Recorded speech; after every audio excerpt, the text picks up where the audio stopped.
Good morning, Matt Frucci here from FruciFit. If you didn't know, we help women in their 40s, 50s, 60s, 70s, 80s get in shape, have fun, and do more of the things they know they need to do. So I had a question, do I need to do more lower intensity exercise or lower heart rate exercise? When you watch, so you go into the fat burning mode zone, you burn more fat. And it's a great question because I think there's a lot of confusion around fat as body fat and fat as a fuel source, okay? So for example, to use fat as energy when you are exercising or just moving, living, you require oxygen. Hence I'm talking now, I can bring oxygen in, my body's actually in fat burning mode now, and I'm catabolic, I'm not eating, and I'm not doing high intensity. So what happens here is I'm using fat as a fuel substrate. So it's a bit like a car, think of a car, a hybrid car, and I'm using, say, the electric miles.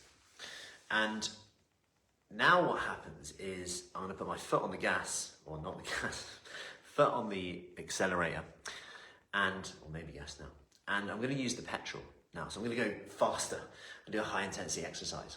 Or start lifting weights, push a bit faster. My carbohydrates are gonna come in now because maybe I'm gonna become a bit more breathless, and my heart rate's therefore gonna come up because it's gotta deliver the oxygen, the blood, to where it needs to go, to the muscles. And as a result of that, my heart rate comes up and oxygen is now limited. So we go into anaerobic without oxygen. And what happens now is we use carbohydrates as energy. Now you might think though, okay, so I want to use fat, I don't want to use carbohydrates, but you end up burning more calories in this stage, okay? And obviously then later on, that will help in terms of the calorie deficit to help you lose weight because you've burnt more calories. However, I just want to touch on that. That's the exercise side of it. And exercise in general for losing weight isn't the best directly. Indirectly, great, because it makes people feel better, it changes their body shape, people then eat better. That's perfect. And we know that for maintaining weight loss, exercise is really, really key. But if you're just looking at exercise as a calorie burning method alone, it can actually backfire quite a bit. It's the minimal benefit of exercise. Exercise has way more benefit than just simply burning calories. It's your bone density, your strength, your fitness, your longevity, your ability to do everyday tasks, make your life better, healthier, longer, but in a living way, not just surviving way. So I wanted to touch on that bit because I'm now going to go into the fact that losing body fat, you need to be in a calorie deficit.